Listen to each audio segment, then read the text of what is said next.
Hey there, friends, and welcome back to the channel.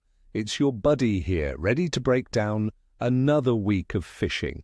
And let me tell you, the week we have on tap from the 26th of January to the 1st of February 2026 is shaping up to be an absolute roller coaster. Have you ever had one of those weeks where you feel like the fish have a secret playbook you just can't seem to crack? Well, this week, I'm going to hand you that playbook. We're looking at a classic late January battle between stable, beautiful fishing weather and a feisty, disruptive cold front, all culminating under the powerful influence of a brand new full moon.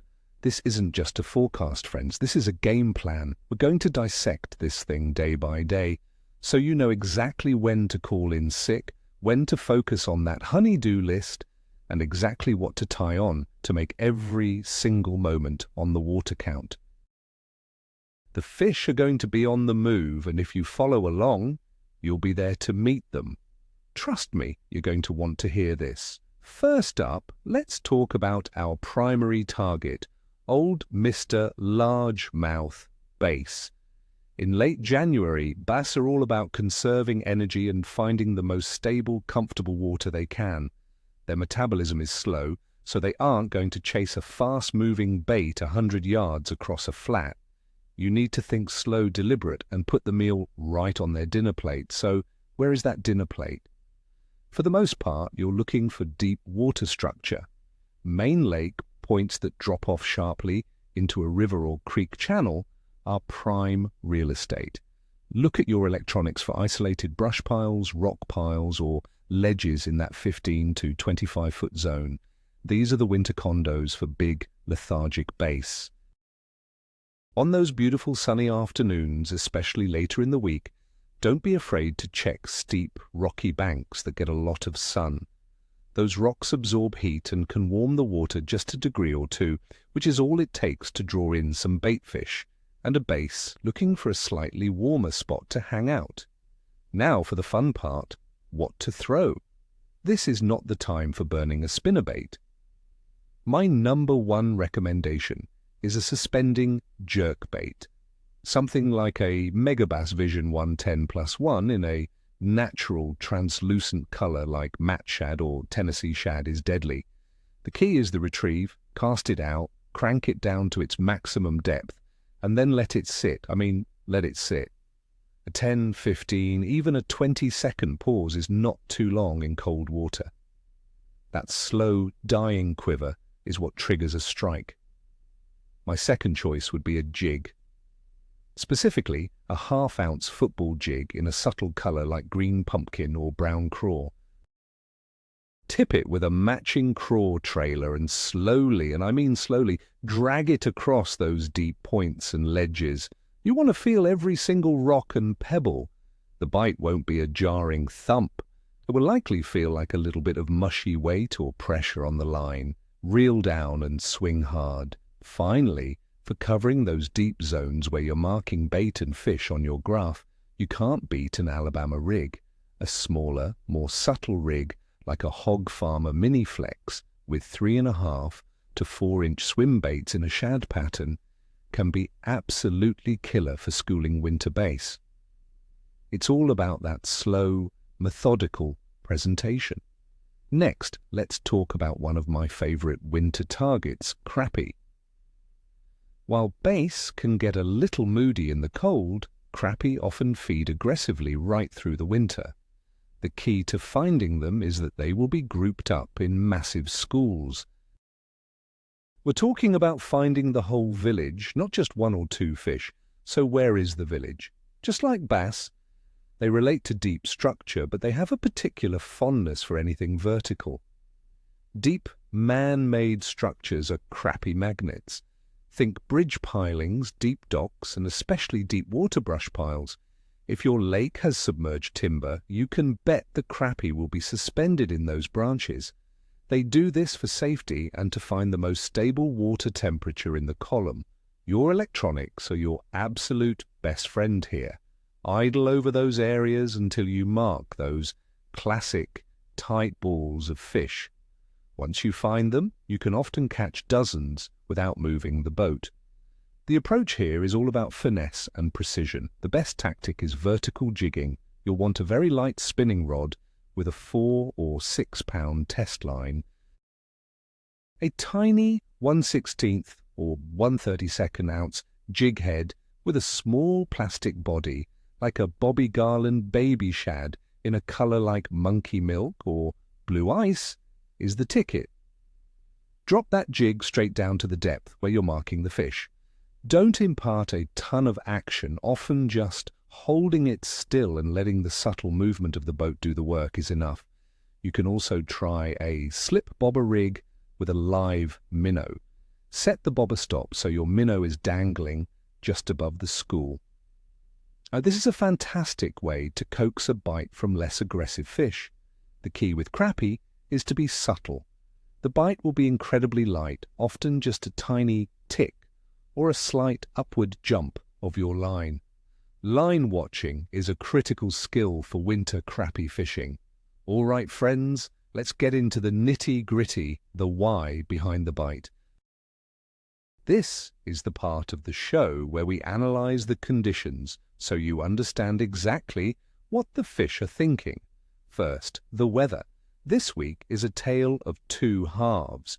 We're starting under a weak La Niña influence, which generally means variable, unpredictable weather for the southern US. We'll begin the week with a stable, albeit cool, weather pattern. Think high pressure, sunny skies, and light winds. This is good news. Stable weather allows the fish to get into a predictable pattern. However, the forecast models show a system moving in midweek, likely around Wednesday. This will bring increased cloud cover, a drop in barometric pressure, and a shift in wind direction, probably coming out of the north or northeast. There's a chance for some precipitation, most likely a cold rain in the south.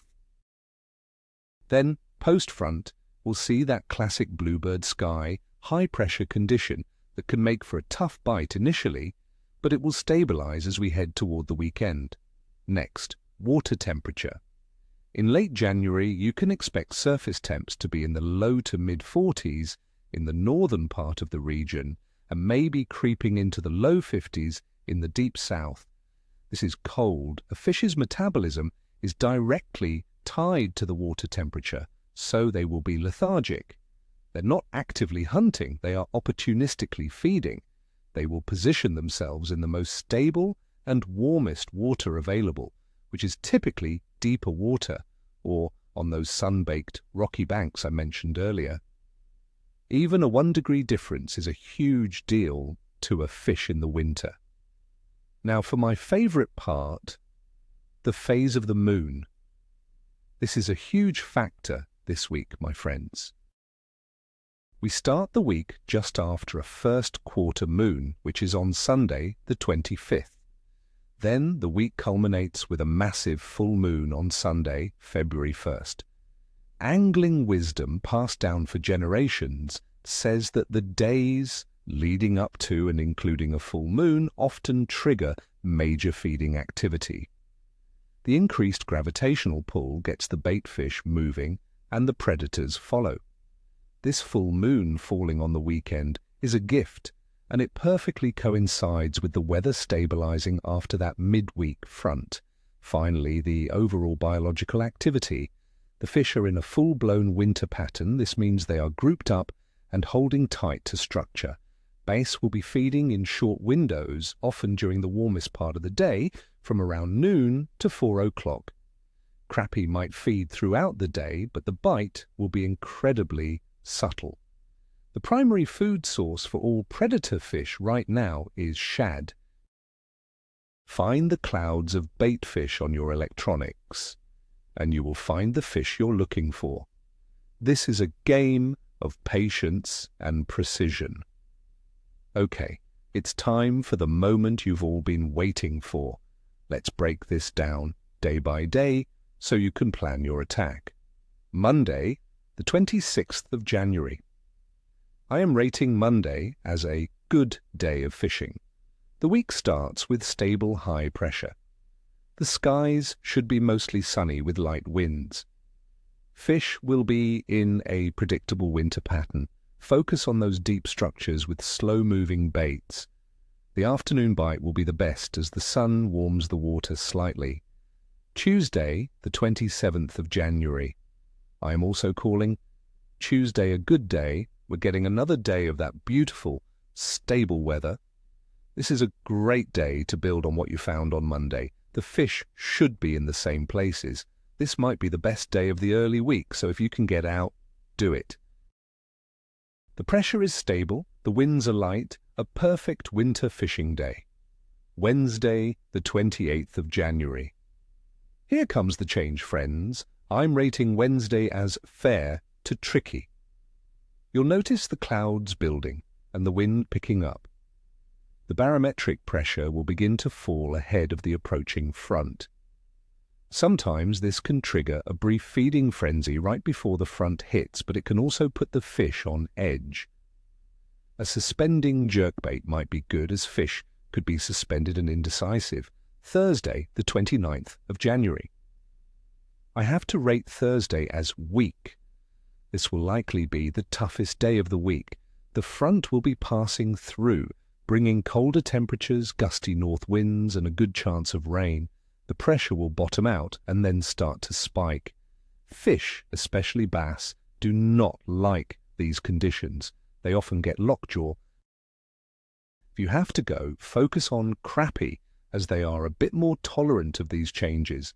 But honestly, this is a great day to organize your tackle box. Friday, the 30th of January. I am calling Friday fair, but improving. This is the first day after the front. You'll have those classic post-frontal bluebird skies and a high barometer.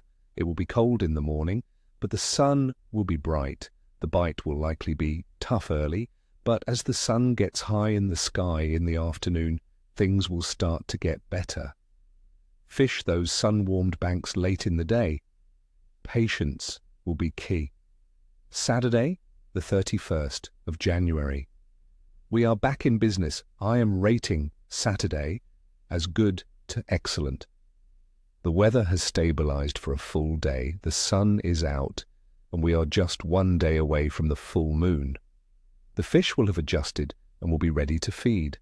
The afternoon should be fantastic. This is the day to be on the water. Focus on your most confident baits and fish them slowly and thoroughly. Sunday, the 1st of February. I am calling this an excellent day.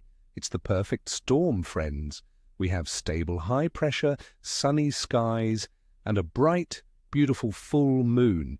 The fish should be chewing. This is the day you could catch your personal best of the year. The bite should be good all afternoon, leading into the evening.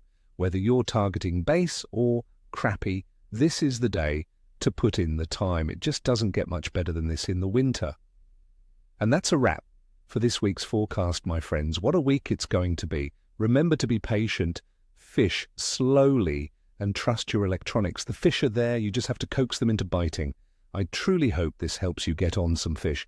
As always, I want to wish you the very best of luck on the water. Be safe, be courteous to your fellow anglers, and until next time, tight lines and Nick Voster Nicheshwi. If you enjoyed this forecast and found it helpful, do me a solid and hit that thumbs up button. And if you haven't already, please subscribe to the channel so you don't miss out on any future forecasts. Now I want to hear from you. What are your plans for this epic full moon weekend? What's your go-to lure for tough, cold water conditions? Drop a comment down below and let's talk fishing. I love hearing your stories and observations. Let's help each other become better anglers. See you all next week.